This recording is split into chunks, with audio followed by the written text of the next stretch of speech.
제가 준비한 거는 농촌 공간 계획하고요. 이름도 생소합니다. 농촌 특화지구.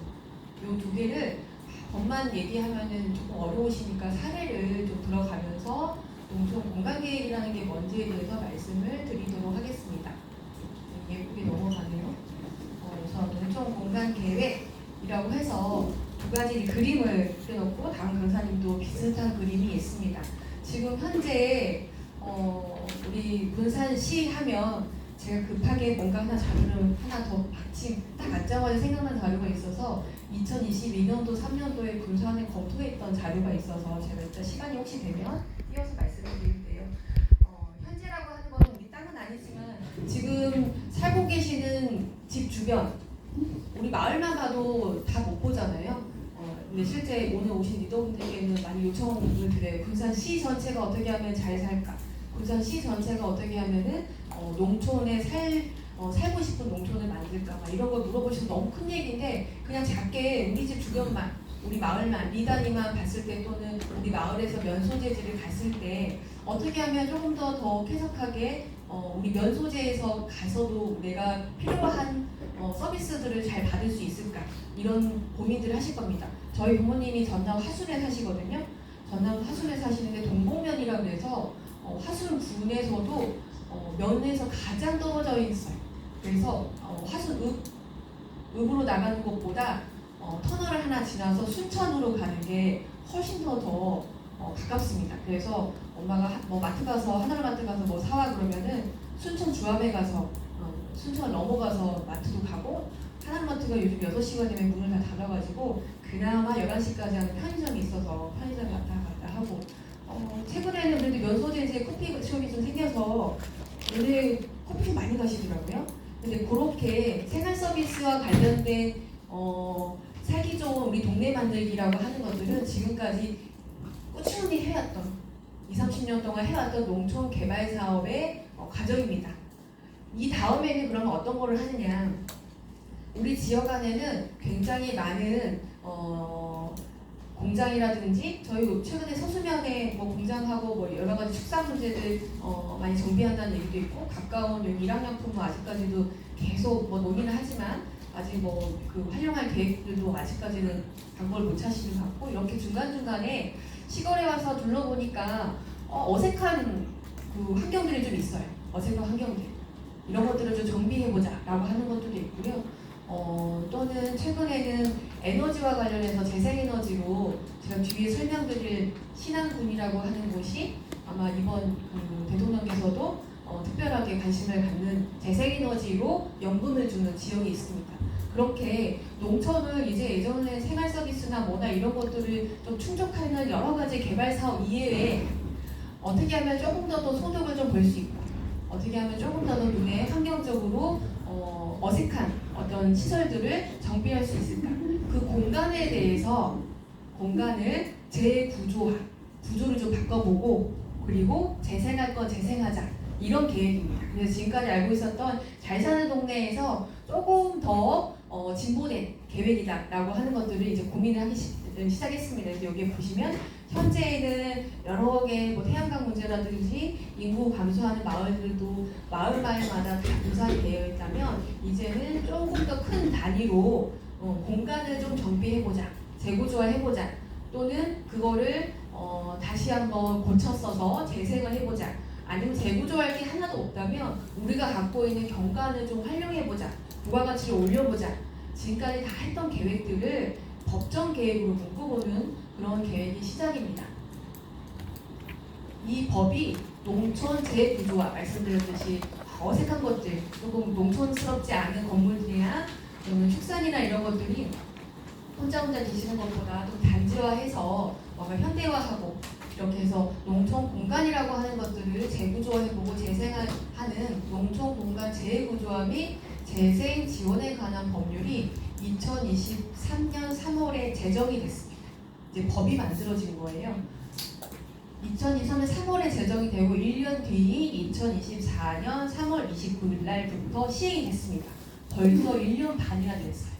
1년 반 전에 이런 법이 시행이 되다 보니까요. 생각보다 법이라는 게 굉장히 영향력이 있는 것 같아요. 저도 이제 거의 근 20년 동안 이런 법정 계획들을 많이 수립을 하고 작성을 해봤는데요. 이 재구조함이 재생에 관한 법률은 조금 더 몸에 체감이 되는 것 같습니다. 왜냐하면 이 공간을 다루는 거기 때문에.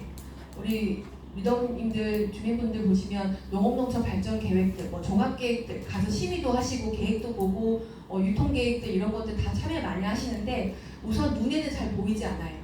잘 팔겠지, 가공하겠지. 하지만 요 계획은 농촌이라고 하는 저희가 살고 있는 땅을 기본적으로 하는 계획이기 때문에 훨씬 더 체감이 되고 더 눈에 보이는 시설 사업들 또는 정비하는 것들이 훨씬 더 잘 눈에 띄는 계획입니다. 그래서 사례를 볼 때도 여기는 이렇게 재구조화 했구나, 이렇게 재생을 했구나 라고 하는 것들이 훨씬 더 잘 이해가 되실 겁니다. 그래서 오늘부터는 이 어려운 농촌 공간 재구조화의 재생 지원에 관한 법률이라고 하지만 실질적으로는 우리가 사는 공간을 다루기 때문에 훨씬 더 친밀해져야 되는 계획이다 라고 보시면 되겠습니다. 자료에 다 또 준비해 주신 분들이 칼라로 해놨기 때문에 요거는 나중에 한번 읽어보시면 될 것 같고요. 요 계획은 이렇게 되어 있습니다. 중장기 계획이라고 해서 국가, 그 다음에 국가 중에서도 저희 부처가 농림축산식품부입니다. 농식품부에서 기본 방침이라고 해서 2024년 4월, 아까 법이 2024년 3월에 시행이 됐고 그 다음 달에 국가에서 기본 방침이라는 거를 발표를 했습니다. 한 20-30페이지 정도에 그러면 농촌을, 대한민국의 농촌은 이렇게 재구조화하고 이렇게 재생하겠다. 그리고 몇 개를 재생하고 몇 개를 재구조화하겠다. 이렇게 목표치를, 국가 목표를 발표를 했습니다. 아마 그거는 이렇게 어디 오픈되거나 그러지 않지만 혹시 휴대폰에 이제 검색을 다 가능하시니까 검색하시거나 요새는 뉴스도 많이 나왔더라고요. 농촌 재구조화법, 농촌 재생법 이렇게 하면은 그 계획들이 다 나와 있습니다. 국가 계획이 있고요. 우리 군산시, 시군은 농촌 공간 기본 계획이라고 해서 10년 단위 계획을 수립하게 돼 있습니다. 아직 이제 하반기에 군산은 시작을 할 텐데요. 올해 하반기에 시작하면 내년 2026년부터 2034년까지 10년 단위 계획을 수립합니다. 이런 정도로 좀 이렇게 재구조했으면 좋겠어, 재생했으면 좋겠어 라고 하는 10년 단위 계획을 수립을 하는데요. 이 10년 단위 수립을 계획을 할 때 저처럼 어디 멀리 딴 지역에 있는 사람들이 와서, 저는 이제 구조는 잘 알지만 군산시를 속속들이 마을 단위를 잘 모르잖아요. 그래서 이 계획은 특히나 다른 법정 계획들보다 내가 사는 동네를 재구조하고 재생하는 것, 특히 이제는 이 법정 계획이다 보니까요. 우리 지역 지구 아시죠? 농림지역, 계획관리지역 다 아시잖아요. 계획관리지역이 저희 주택 하나 지으려면 농림지역 해제하려면 그런 거는 쏙쏙쏙 귀에 들어오시잖아요. 이것도 그런 지구 설정을 합니다. 그래서 주민분들이나 마을에 사시는 분들이 나도 모르게 계획이 수립이 되고 나도 모르게 내 땅에 지구라고 하는 구역이 설정이 돼버리면 이거는 나중에 혹시 거기에 집을 짓거나 또는 공장을 하나 짓거나 마을에 공동 창고를 하나 짓는데 영향을 받습니다. 그럼 굉장히 다른 법정 계획과 다르겠죠. 그런 것처럼 이 계획은 기본 단위 계획에서부터 나중에 5년 단위 시행 계획을 수립할 때는 이제 진짜로 투입을 합니다. 기본 계획 단계까지는 이렇게 하면 좋겠어, 이렇게 하면 좋겠어 해서 도지사 승인을 받은 법정 계획이고요. 그 다음에 5년씩 쪼개서 우리 납품면 어떻게 하면 좋겠어, 우리 옥상면 어떻게 하면 좋겠어 라고 하는 5년 단위 시행 계획에서는요, 정말 이제 여기까지는 축산지구로 설정할 거야. 그럼 우리 마을 인근에 축산지구가 설정이 되면 이제 축산이 구조 이전하는 거예요. 재생에너지 지구를 설정하면 재생에너지 지구가 집단화되는 거예요. 농촌융복합 산업지구라고 하는 것이 설정이 되면 이 법에 의해서 그런 지구들을 설정하게 되어 있습니다. 그러니까 잘 아셔야 돼요. 나중에 그렇게 지구를 최종적으로 설정을 할 때 그 면적의 3분의 2 이상의 주민분들이 동의를 하고 그 다음에 주민 수의 2분의 1이 동의를 해야지만 지구 설정을 할 수 있거든요. 그런데 막상 계획이 다 수립을 하고 마지막에 나 그거 못 들었어 라고 하시면 또는 부재지주가 많으시잖아요. 땅은 여기 있는데 어디 서울이나 경기도의 수도권에 있다면 전화해가지고 네네 그냥 알아서 하세요 이렇게 해버리면 소수의 면적으로는 상분이지만 면적 많이 갖고 계시는 분이 있을 수 있잖아요. 그분이 동의를 하시면 작은 면적분들은 동의를 하지 않아도 지구가 설정이 될 수밖에 없습니다. 그래서 이 계획이 앞으로 군산에서 어떻게 수립이 되고 있는지 잘 보셔야 돼요. 그리고 우리 지역에 이런 영향이 있는지 없는지 우리 마을을 보호를 해야 되는데 혹시 다른 계획들이 있는지 또는 반대로 재생이라고 하는 게 있습니다. 오히려 우리 마을은 뭔가 하고 싶은데 할 게 없어 라고 하면 재생할 것들을 주민분들이 아이디어를 내셔가지고 우리 이렇게 지구를 설정을 해서 우리한테 사업 집중해줘 라고 오히려 제안을 하는 주민 발의가 있습니다. 그러니까 이 계획에 대해서 앞으로 잘 보시고 국가에서는 기본 방침은 이미 나왔고요. 그리고 군산은 이제 수립을 합니다. 뒤에 말씀드리는 신안군은 국가에서 5개 지역을 선정을 해서 너무 어려운 계획이니까 한번 시범으로 한번 써봐 라고 한 시범지구 중에 하나예요. 그래서 신안군의 국민분들이 참여해서 의견을 내서 우선 계획은 수립을 했습니다. 그래서 이렇게 어려운 계획들을 어떻게 신안군이라고 하는 어촌의 섬이 어떻게 계획을 수립했지라고 뒤에 보시면은 조금 더 재미있으실 겁니다. 앞에는 조금 재미가 없는 범죄인데요. 이렇게 영향력을 주는 계획이다라고 이해해 주시면 되겠습니다. 그 안에는 주거 정주 이 계획의 가장 큰 세 가지는 저희 많이 줬어요. 3터 우리가 삶을 하고 있는 이 공간을 3터를 잘 만들자. 그다음에 쉼터 우리뿐만 아니라 외지인들이 들어와도 잘 쉴 수 있는 쉼터 만들자. 그리고 1터 일이 있어야 우리가 경제가 돌잖아요. 네, 그래서 3터, 쉼터, 1터라고 하는 것들을 목표를 하는데 그동안 주거나 정주도 그동안 좀 많이 했다고 봅니다. 생활복지회관도 많이 만들었고 운영이 잘 안 될 뿐이지 문화복지센터들도 읍면에 다 넣고 그리고 최근에 경관 환경부나 이런 데서 논의를 했지만 이제는 농식품부에서도 경관이랑 환경들을 어떻게 관리할 것인지 우리가 갖고 있는 거는 쾌적한 자연환경들이 있잖아요. 그걸 가지고 우리가 좀 재생해서 부가가치를 늘릴 수 있는 건 없을까? 라고 하는 거. 이제 신안군이 이런 사례인데요. 그다음 생활서비스, 공동체, 경제일자리 이것들을 한 농촌 공간에 넣어보자라고 하는 계획입니다. 그래서 국가는 아주 아까 20-30장밖에 안 된다고 말씀드렸어요. 그냥 몇 개 이렇게 하겠다라고 하는 최소한의 기본 방향은 이미 나와 있습니다. 군산시는 주민분들의 수요 그리고 군산시만의 특징이 있습니다. 전라북도 안에서 군산은 되게 좀 다른 특성이 있었거든요. 그리고 동지역이 우리 북서쪽에 이렇게 딱 위치해 있어가지고 멀리 떨어져 있는 읍면들은 동지역에 가기도 힘들고 이게 좀 동서로 나뉘는 것 같은데 이런 것들을 그 주민분들이 공간을 어떻게 활용을 해야 되는지 여러 가지 군산시만의 특색 있는 지역의 여건이 있습니다. 그래서 이걸 담아서 10년 단위 계획을 수립을 한다.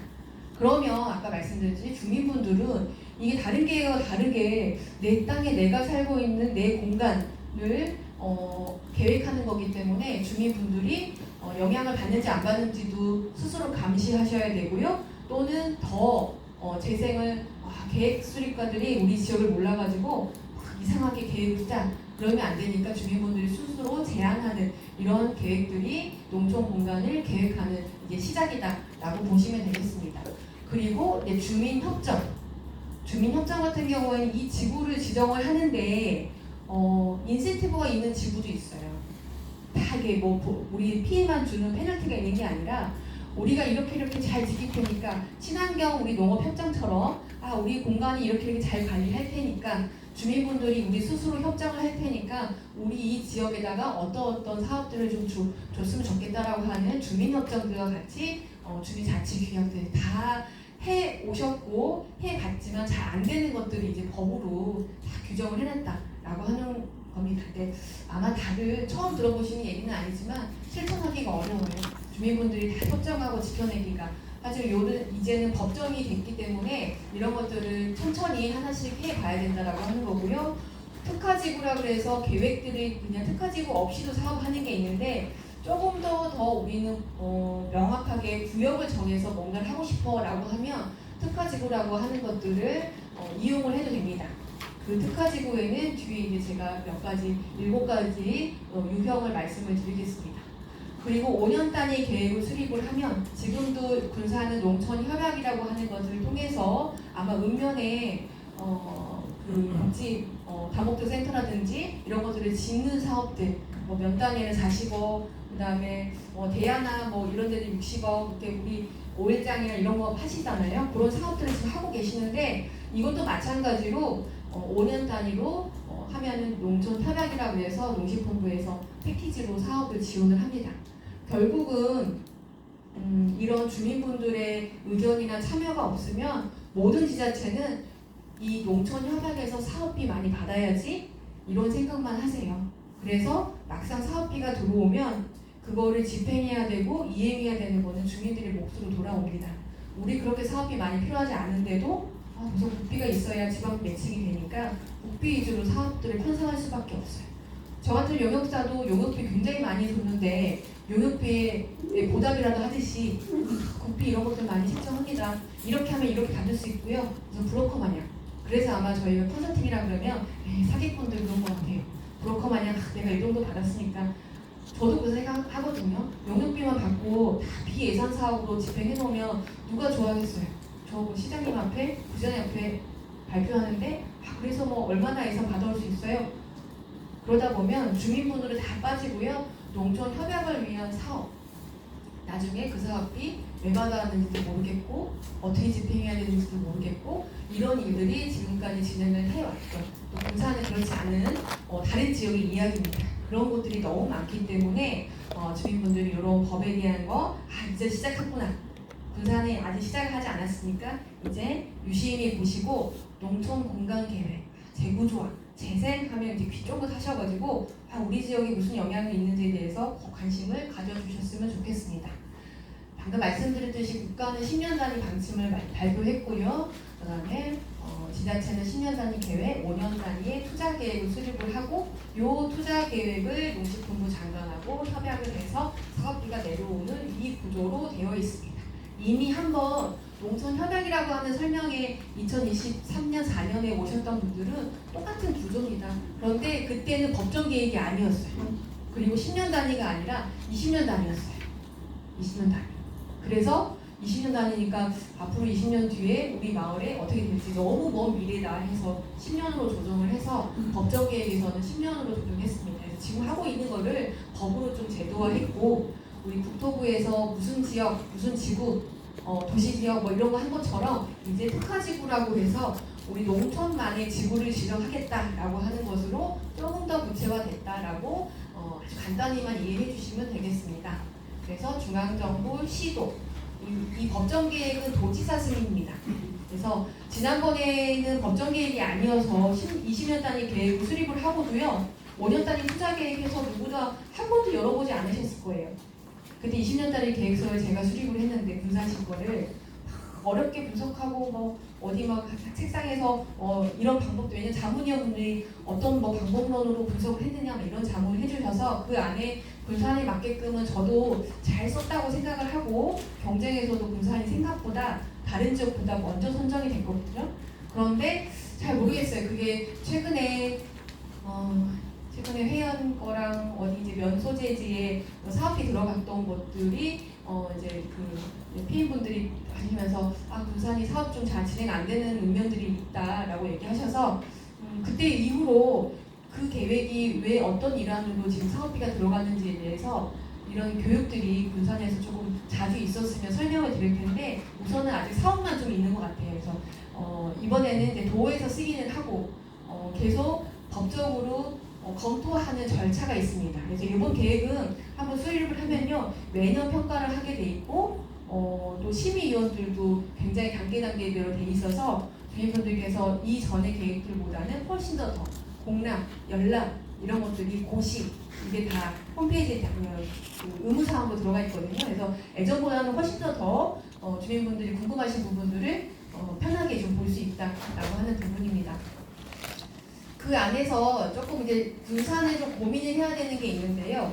군산시 전체에 읍면을 한꺼번에 다 묶어가지고 계획을 하면 너무 큽니다.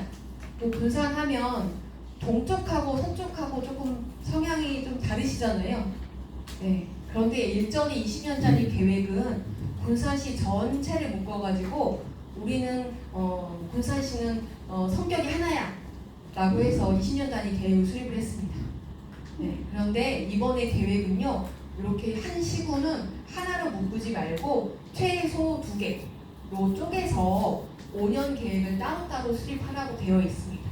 그래서 아마 군산은 하반기부터 이 계획을 수립을 하실 때 진짜로 동서로 나뉘는지 아니면 약간 대화면을 중심으로 뭔가 좀 큰 생활권이 하나 있는지, 또는 옥산이 최근에 좀 커지잖아요. 인구들이 늘고 옥산 도시 지역이 늘어나다 보니까 또 이렇게 3개로 나눠져야 나포나 위쪽은 또 서수 나포는 또 생각보다 옥산이나 이런 쪽하고 멀어서 3개로 쪼개져야 되는지 2개로 쪼개져야 되는지 뭐 여러 가지 방법으로 군산시 도시를 쪼갤 거예요.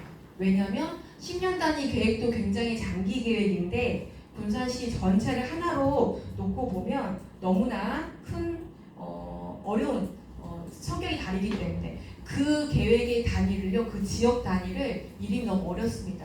농촌 재생활성화 지역이라고 합니다. 이름이 너무 어렵죠. 그리고 생활권이라고 하는 많이 들어봤는데 어려운 용어를 선택했습니다.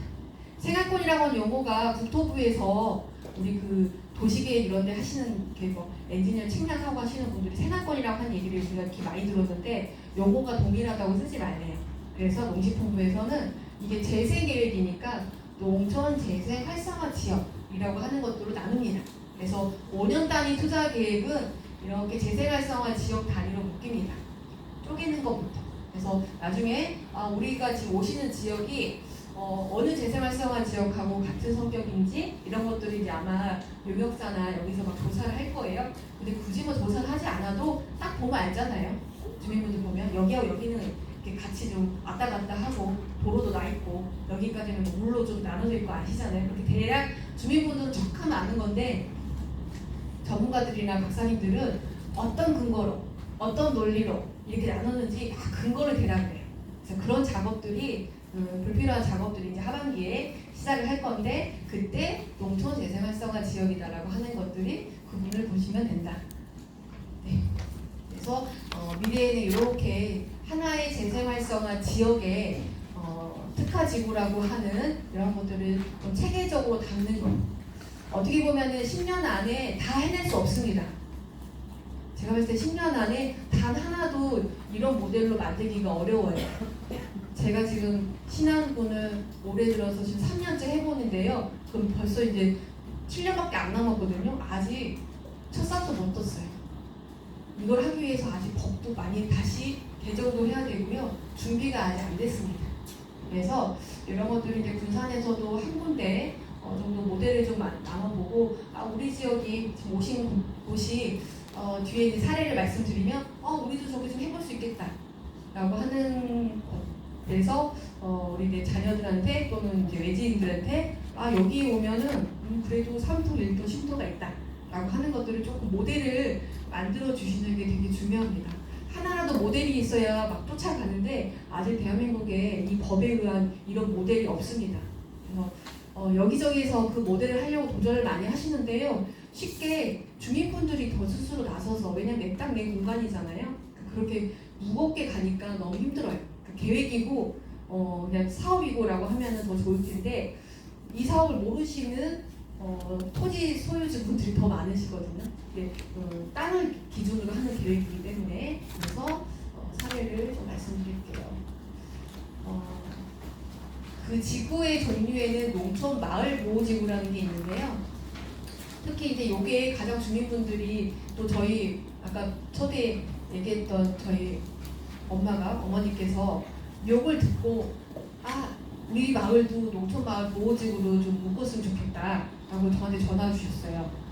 어떤 거냐면요, 마을이 이렇게 있을 때 주변에 뭔가 이 마을에 유해 시설이 들어오려고 할 때 우리 마을들을 좀 보호하고 싶잖아요.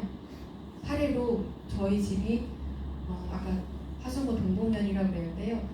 저는 학교를 광주역으로 나왔거든요. 광주하고 화수는 버스로 10분이에요.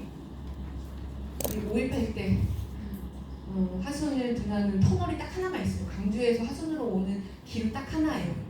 그 터널을 밟고 광주 안에 그렇게 민주항쟁 있었던 5.18을 겪었거든요. 그때 저희 집이 광주에 있었는데 저희 외할머니 외갓가 하순이셨거든요. 그때 저희 둘째 언니가 80년 3월생인데 둘째 언니 낳고 온 외갓집이 다 저희 집에 와 계시는데 5.18이 난 거예요. 그래서 하순에 터널들이 다 막히니까 못 가고 저희 집에 꼭꼭 숨어 있어서 저희 아빠가 택시 운전을 하셨는데 밤에 몰래 쌀을 사러 나갔다 이런 얘기를 하시더라고요. 그래서 그 얘기를 왜 드리냐면요. 이제 광주가 점점 확대가 되고 최근에 반려동물들 애완견 키우고 고양이 키우고 다 키우잖아요. 그러고 나서 반려동물들이 죽으면 요즘은 화장을 합니다. 화장. 저도 있죠. 화장터가 자꾸 광주광역시는 안 생기고 주변에 있는 농촌 지역으로 화장터가 막 생겨요. 그래서 저희 화순에도 반려동물 화장터가 계속 늘어납니다. 특히 산자락에 있는 조그만 암자 종교시설은 허가만 신고만 바꾸면은 거기는 화장터로 이용할 수 있거든요. 그래서 저희 집 근처에도 그런 조그만 암자들이 있어요. 그래서 저희 엄마가 이제 이장을 맡고 난 뒤로 그냥 군청만 들어가서 혹시 화장터 신고 들어온 게 있는지 없는지 허가 신청한 게 없는지만 막 찾아다니시는 거예요. 근데 마치 저희 집 주변에 암자 하나에서 개인이 그 화장터를 신청을 하신 거예요. 허가를. 그래가지고 그 서명운동을 받으러 막 다니시던 찰나에 요 계획을 딱 듣고 우리 마을을 농촌마을 보호지구로 지정을 해서 그 주변에 이런 주민분들이 반대하는 시설을 들어오지 못하도록 해주세요 라고 교육의 효과가 엄청 높아지셔가지고 지금 농촌마을 보호지구로 지정해야 된다고 지금 막 돌아다니세요. 근데 그 마을 보호지구가 엄청 크게 구역 설정을 못하거든요. 이게 엄마한테 아니 저 멀리 있는 산 너머에 있는 암자까지 우리 마을이 아니기 때문에 그거는 이제 그 용역사가 굉장히 이제 저희 엄마를 설득시키려면 되게 어려울 텐데 그런 것들을 하는 게 농촌마을 보호지구입니다. 우리 마을에 그러면 이제 반대로 이런 것들을 막기 위해서는 그러면 우리가 스스로 또 우리 마을을 지켜내기 위해서 뭔가 또 협정을 해야 되잖아요. 그렇게 마을 보호지구를 지정을 해준다면 우리 마을을 조금 더 외지인이 들어올 때 조금 살기 좋은 마을로 서로 우리 구역 이렇게 활동할 때 마을 일주일에 한 번은 누구누구가 뭐 좀 정비한다 뭐 한다 협정 마을 깨끗하게 하기 위한 협정 이런 것들로 마을 협정들을 좀 하는 거 이런 것들이 이제 농촌마을 보호지구라고 할 수 있는데요. 요거는 이미 국토부로 보호 취락지구라 그래서 우리 아까 그 지역지구라고 하는 거에 국가의 법으로 좀 정해져 있습니다. 그래서 이렇게 얘기하면은 이제 되게 막 많이 하고 싶어 하실 텐데요. 농림지역에서 농촌마을 보호지구를 지정을 하면요. 오히려 인센티브가 훨씬 많습니다. 집도 건폐율도 높아지고요. 계획관리 지역에서 할 수 있었던 것들이 조금 규제가 풀리는 게 있습니다. 반대로 계획관리 지역이 혹시 이해하시면 계획관리 지역이 보호취락지구로 지정이 되면 규제가 심해집니다. 창고 200제곱미터 이상이 들어가기 어렵고요. 그래서 이제 그런 것들이 나중에 민감한 개인 재산에 다 영향을 끼치시잖아요. 그래서 나는 반대, 나는 찬성, 조금만 더 크게 해줘. 그러니까 그 구역을 땅땅 먹게 하듯이 다 일일이 합의를 하셔야 되니까 그때쯤 되면 이제 이장님들 업무가 엄청 늘어나실 거예요. 왜냐면 이장님들 협조 아니면 이거 진행하기 어렵잖아요. 그래서 제가 10년 안에 단 하나 할까 말까 한 게 이겁니다. 이거 하나 지정하는데도요. 요만한 마을 안에 얼마나 많은 분들이 살고 계시고 토지 소유주가 있을 테고 그 안에 나는 꼭 해야겠다고 할 테고 그렇다고 이 안에 있는 창고나 이런 걸 드러내는 건 아닙니다. 이후에 미래의 계획이기 때문에 해서 이런 것들이 이제 농촌마을 보호지구 이제 산업적으로는 농촌 산업지구 여기에 뭐 맥주 메가 공장 이런 것들이 일정 정도는 이제 한 군데로 좀 집적해서 농공단지 이런 것들을 좀 크게 좀 묶어보는 것. 그다음에 축산지구, 가공이나 이런 것들을 할 수 있는 융복합 산업지구, 재생에너지 태양광이라든지 풍력이라든지 이런 거 할 수 있는 재생에너지 지구 이렇게 해서 이런 것들을 번역을 좀 설정을 해서 조금 더 쾌적하게 농촌을 만들어 보겠다. 가능하실 것 같으세요? 네. 와, 되게 근데 언젠간 되겠죠. 뒤에 계신 어르신 남자분들은 힘듭니다. 우리 여자분들은 가능한. 지금 점차적으로 하고도 있잖아요. 하고는 있는데 안 돼. 근데 누가 저희 새만금만 봐도 좀 글쎄 새만금 또 가까이 계신 분들은 좀 축사지구가 좀 이전하기만 해도 말단지는 100헥타르에 있어요. 마른 냄새 안 나고 뭐 소년 냄새 나요? 말단지 적어도 마사회에서 계획 안 한다고 10년, 20년 계획 계속 일어났거든요. 거기 일부에 좀 우리 힘든 현대화해서 축사 현대화 분뇨 바로바로 떨어져서 산소하고 접촉하는 시간 최소화해서 할 수 있는 외국에서 하는 스타일로 새만금 조금만 좀 풀어주면 다 이전하고 그런 거 하면 참 좋겠어요. 이전비 다 드리고 철거비 드리고 그래서 그런 것들은 잘 안 되고 하고 있는 것도 안 되는데 이제는 이렇게 아무튼 하겠다고 하니까요. 해야 된다고 하고 법으로 이제 정해져 있어서 제가 볼 때는 잘 안 될 것 같아요. 왜냐면 도시 쪽은 됩니다. 도시는요 그냥 몰라요. 누가 사는지 여기 누가 뭐 거주하는지 이런 거 없이요. 인구가 늘 것 같은 곳을 지정해서 계획해서 그냥 학교 짓고요. 딱 정해져 있잖아요. 뭐 1,500명에 뭐 하면 유치원 하나, 뭐 500명에 뭐 놀이터 하나 이렇게 해서 인구 베이스로 해서 정해져 있는 대로 그냥 넣으면 되거든요. 그런데 농촌은 인구가 느는 게 아니라요. 인구가 줄어드는데 이렇게 하래요. 그러니까 줄어드는데 왜 투자를 하지? 여기서부터 이제 잘 안 돼서 저는 앞에 이 마을보호지구는 조금 관심 있으신 분도 있으시겠지만 산업지구는 이제 여기 행정도 안정이겠지만 행정의 의지, 정책적으로 어느 지역을 좀 개발하겠다라고 하는 정책에 의한 계획 아니면 뭐 주민분들은 크게 영향을 받지 않으실 것 같긴 한데요. 우선 제가 이제 뒤에 만들어 놓은 사례는 최대한 이걸 다 결합해가지고 사례를 지금 하나 만들고 있습니다. 경간농업지구는요, 기존에 있었던 좀 농촌 다음의 공간들을 저희가 좀 활용해 보거나 아니면은 보호 이미 뭐 유산지구나 이런 것들 지정이 되어 있는데 그거하고 내가 인근에 살고 있는 마을하고는 따로따로잖아요. 그러니까 마을 주민분들이 조금 더 같이 참여해서 경관 협정이라고 하는 것들을 지켜내고 거기로 가는 길목에 사시는 마을 분들이 같이 조금 경관을 같이 그래서 뭐 마을 경관도 조금 같이 개선해보는 이런 것들이 이제 경관농업지구 그래서 7개 지구라는 게 있습니다. 여기까지가 장황하게 제가 한 30분 정도 법에 왜 필요하고 뭐 20년 계획 막 이런 것들을 말씀을 드렸는데요. 이제 조금 더 말랑말랑하게 혹시 신안군 갔다 오신 분 있어요? 신안군? 전남 신안군. 커플서만 다녀오셨죠? 네.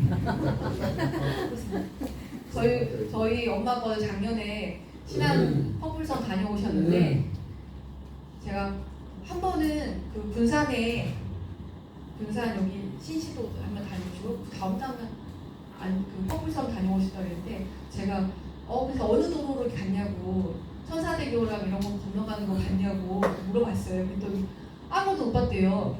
그래서 내려서 보라색 이것만 봤다고 하시는 거예요.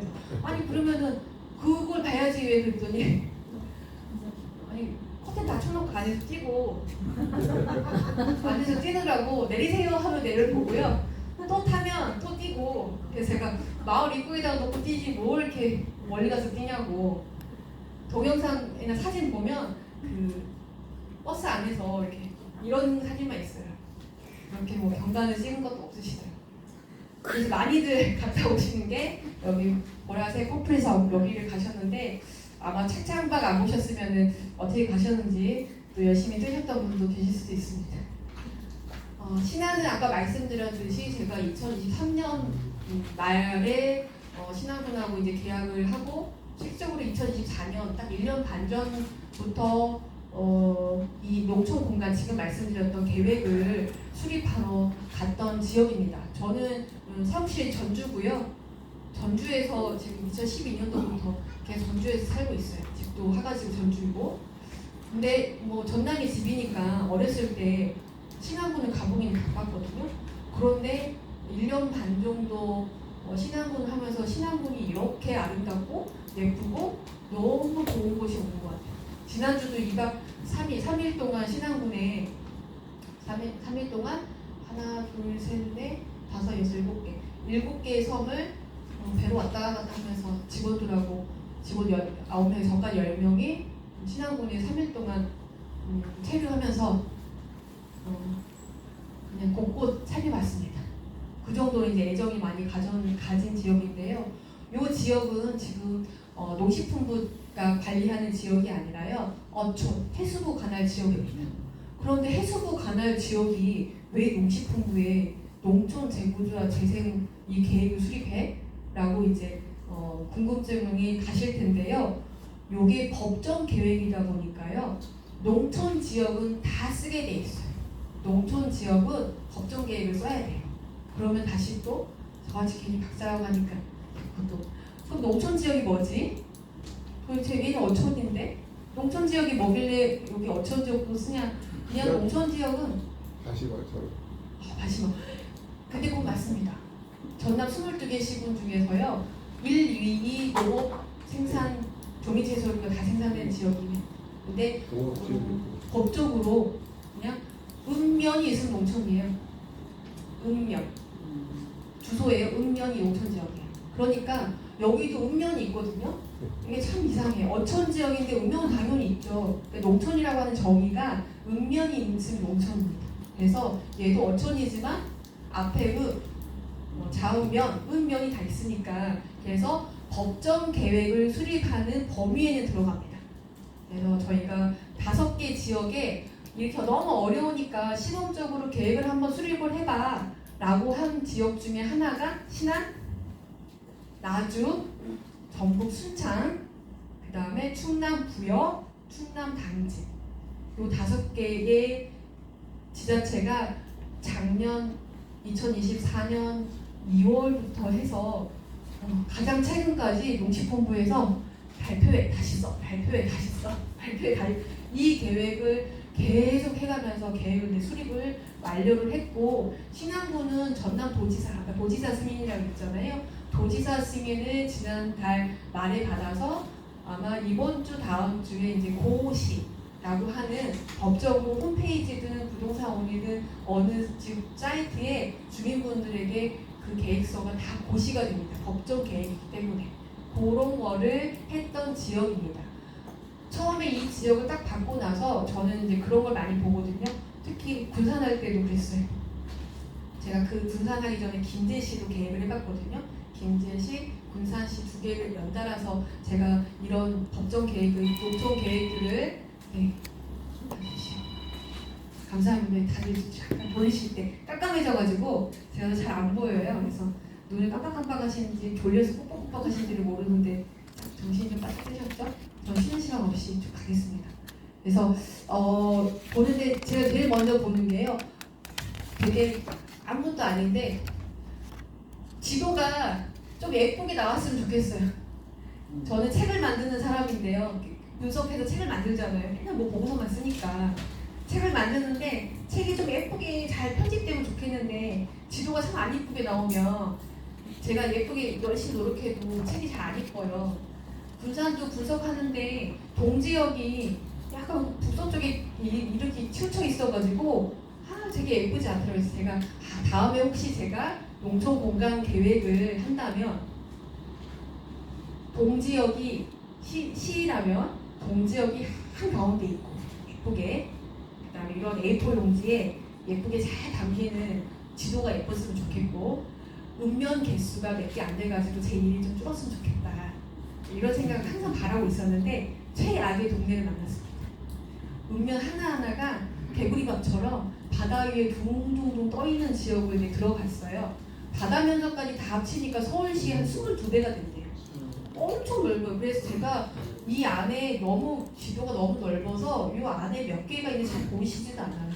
그래서 여기는 14개의 읍면이 14개의 2개의 읍과 12개의 면이 있고요. 인구는 약 38,000명 정도. 군산에 비하면 뭐 너무 적죠. 근데 군산은 오히려 동지역에는 인구가 너무 적어요. 동지역 인구는 아마 동지역 인구에 비하면 비슷할 수도 있습니다. 한 가지 되게 신기한 거는 3년 연속 인구가 증가하고 있습니다. 올해는 벌써 800명 정도가 증가했어요. 여기에 가장 작은 8금년이라고 하는 엄청 조그만 여기에 인구가 909명 사시거든요. 요 정도의 인구가 팍 늘었다고 보시면 돼요. 인구가 계속 늘고 앞으로도 계속 증가할 겁니다. 그거는 너무나 명확한 사실입니다. 왜냐? 인터넷 보시면 신안군 하면 연금, 햇빛연금, 발안연금 알지 못하시겠지만 정원연금도 있습니다. 주민분들이 정원수 협동조합이라고 꽃하고 정원수 그러니까 그 나무를 키우시는 분들이 정원수 협동조합에 나무를 판매하고요. 그 나무는 다시 신안에 식재하는 이런 정원연금 같은 것도 있어요. 햇빛연금, 바람연금 이런 게 있고 그런 것들 때문에 지금 인구가 계속 늘어나고 있는 지역. 그래서 이런 지역들이 왜 인구가 늘어나고 하는지를 이제 분석을 하게 됩니다. 그래서 하나만 좀 더 설명을 드리면 아마 여기 퍼플섬에 가셨던 분들이 이렇게 다리 있는 천사대교라고 한 10km 정도 되는데요. 천사대교를 건너서 들어가셨어요. 근데 천사대교가 생긴 지는 그리 많이 오래되지 않았습니다. 2019년도에 여기 다리가 나왔고요. 아마 여기 임자도 많이 가시는 것 같아요. 임자면이라고 튤립 많이 보시고 지도 통해서 저도 어렸을 때 앞에보다는 무안통에서 여기 지도를 더 많이 갔던 것 같아요. 어렸을 때 아빠한테 여기 어디야 그러면 지도 여기 어디야 그러면 땅끝 근데 이렇게 해남하고 신안을 저를 많이 데리고 가셨던 것 같아요. 그런데 여기에는 이제 다리가 2021년도, 2029년도 여기 다리가 지금 준공하고 있는데 신안군이 다리가 계속 연도교라고 하거든요.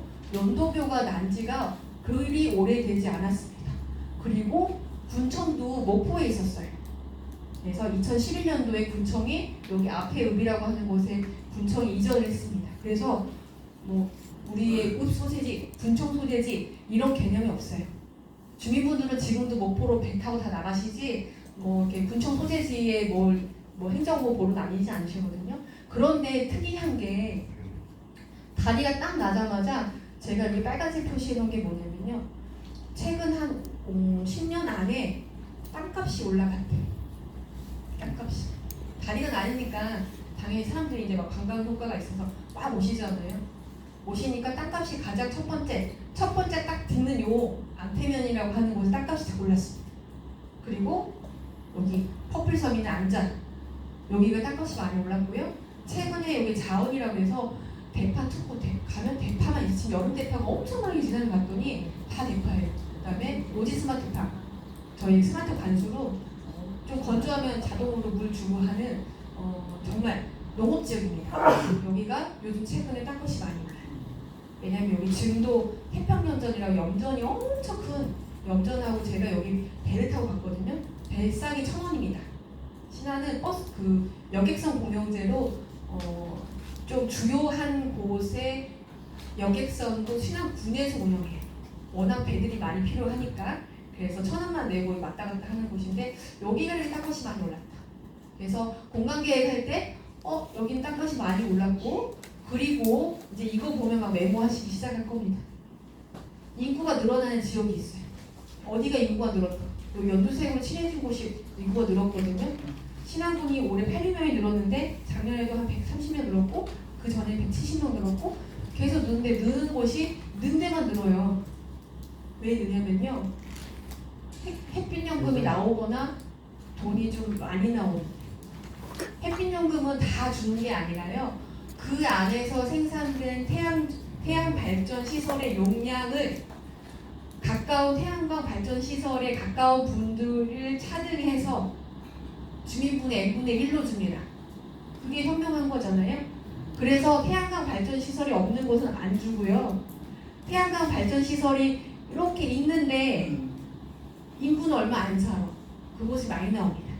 그래서 가장 많이 나오는 데가요. 여기에 지도읍의 사옥도라고 하는 곳. 그 다음에 안자에 여기까지밖에 안 오셨는데 여기 자랄이라고 하는 곳이 있어요. 거기가 한 60만 원, 70만 원 나와요. 분기별로. 그런데 계속해서 늘어납니다. 바람양구까지 해서 지금 목표는 분기에 분기에 600만 원 정도를 목표로 하고 있어요. 그래서 그 정도로는 주민분들이 주겠다 해서 이렇게 늡니다. 그래서 이제 저한테도 맨날 가면 주소 옮겨놨냐고 맨날 물어봐요.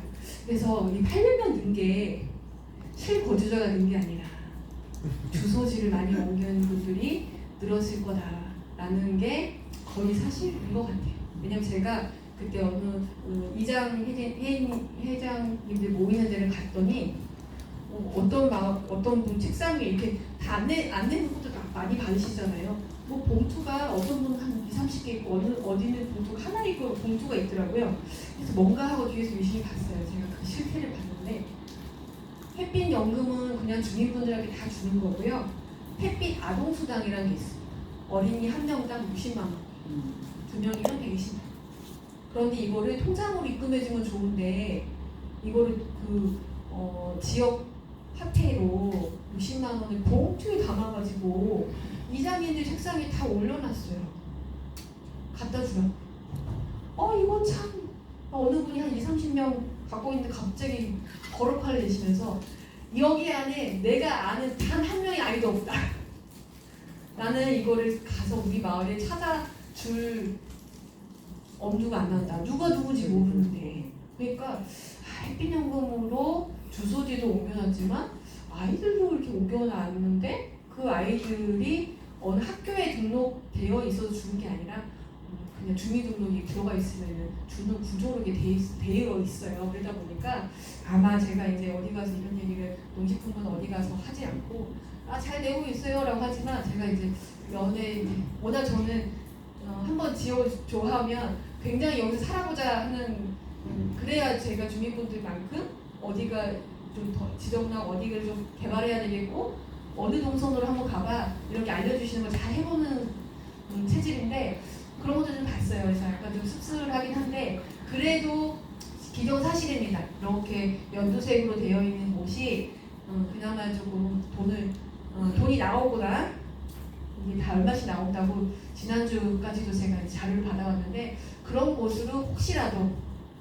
누군가 신앙분의 주소를 이전해 놓으신다면 아무데나 들어가시면 안 돼요. 이왕이면 햇볕내고 나오는 곳으로 주소를 좀 넣으셔야 조금이라도 보장이 되시잖아요. 그래서 땅값이 오르는 거 또는 이런 것들이 저희가 토지 이용에 조금 더 토지 이용에 이용률이 높은 곳 인구가 늘어나는 곳 교육원은 핵심이 뭐요? 지금 이제 하려고 합니다. 예? 다 들으시면 아라고 하실 거예요. 아니 이런 계획을 수립을 해야 됩니다. 쓰는 내용이 대체적으로 보니까 네. 지금 이 설명하는 내용은 비스무리한데 네. 여기 와서 이렇게 얘기하는 건 신안으로 가면 돈 많이 준다 뭐 그런 얘기는 것이 쓸데없는 얘기고 그러면은 제가 부산 주민으로서 쓸데없는 얘기를 하는 거지. 그리고 지금 저한테 마이크가